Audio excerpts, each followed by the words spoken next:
Pour continuer avec l'exemple du bébé, quand le bébé va naître, déjà que quand il est déjà dans le ventre actuellement, son cerveau est déjà en train de se former.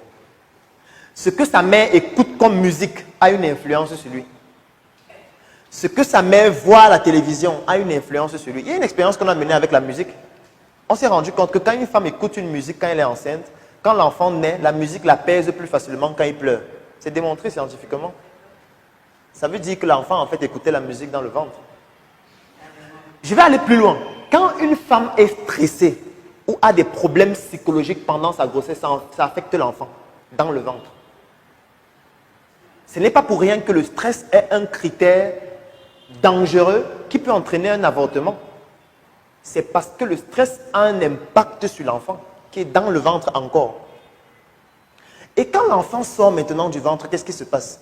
L'enfant voit la télévision. L'enfant voit ses parents. L'enfant voit des gens qui parlent autour de lui. Toutes ces interactions qui se produisent autour de l'enfant, là, ça crée les connexions dans son cerveau. Parce que la question que vous devez vous poser, comment un enfant fait pour commencer à parler alors qu'il n'est pas parti à l'école? Comment il fait pour prononcer les premiers mots? Voilà, parce que quand les gens parlent, ça crée les connexions. Et quand les connexions là se solidifient, parce qu'il a écouté ça plusieurs fois, il peut répéter ça lui-même.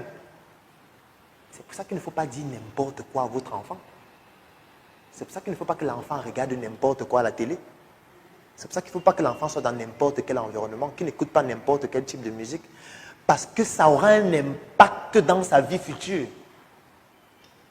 Et entre la naissance et l'âge de 7 ans, c'est la période durant laquelle les connexions se font de façon exponentielle, des millions de connexions par jour. À Hollywood, il y a un document qui a été rédigé par l'État américain pour imposer à Hollywood d'introduire dans toutes les séries, dans tous les films et dans tous les dessins animés les scènes d'homosexualité.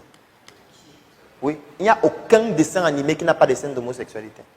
Aucun. Et je peux vous démontrer ça avec tous les dessins animés. J'ai même fait une vidéo dessus qui s'appelle le marketing des telenovelas, où je montre dans les telenovelas comment ça fonctionne, avec des exemples dans les dessins animés.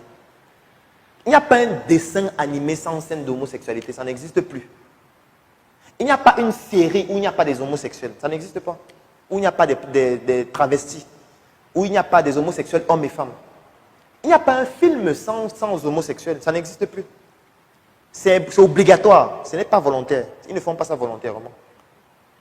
Si vous voyez la saison 1 et 2, il n'y avait pas. Dans la saison 3, il y a un homosexuel qui va venir, un nouveau acteur. C'est comme ça. Et vos enfants sont tous les jours à la télé, entre la naissance et 7 ans, en train de regarder ça. Ça crée des connexions dans leur cerveau qui vont se solidifier. Après, ça va devenir une attitude et un comportement chez eux, inconsciemment. C'est pour ça qu'il est dangereux d'exposer l'enfant à n'importe quel contenu entre la naissance et l'âge de 7 ans. Parce que c'est durant cette phase que ces connexions-ci se font de façon exponentielle. Et quand les connexions-là se font, ça se solidifie parce que l'information est répétée plusieurs fois et ça devient donc une attitude et un comportement plus tard.